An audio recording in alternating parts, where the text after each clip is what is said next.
عزیزانم ما پیشتر در یک جای خیلی همونطور خطرناک بند مانده بودم که ویدیو هم گرفتم، نمیفهم چی گفتم در ویدیو. امروز یکی از بهترین و باور نکردین ترین آب و هوایی بود که برای خودم شخصا که گاهی کناوردی میکنم اتفاق افتاد، چون ما با هوا را چک کرده بودم و این سایه که من میایم نقشش پیش ماست. همیشه از ساعت 5 یا 5:30 و بعد مثلا بارندگی شروع میشه. ما گفتم تا ساعت 5 خب من میرم، باز پس میرم خانه.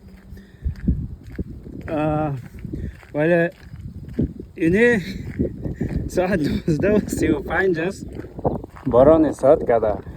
ولی اینه 10 دقیقه 15 دقیقه پیش 12:25 بگم 12:20 باران بود که میگم یعنی باور نکردنی باران بود.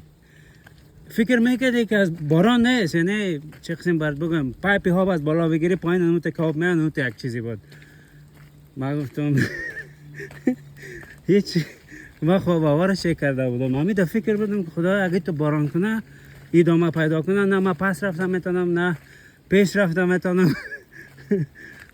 باز گفتم برو همینجا میپایم یا میشنم یک ساعت شاید آب و هوا تغییر کنه به نوی. در فکر بودم 5 دقیقه این 10 دقیقه تیر نشد آب و هوا پس پاک شد. ببین آبی شده، ابرو طرف شده.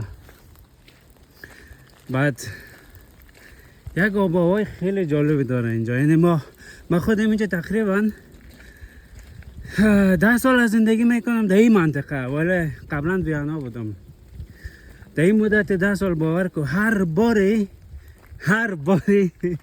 آب و هوای متفاوت تجربه میکنی. یعنی جالب است، نه پیش بینی میشه، نه انتظارش داری قراره چی شوه، ولی فقط اگر تصمیم دارین ورزش کناوردی دویش گپا در حال به نظرم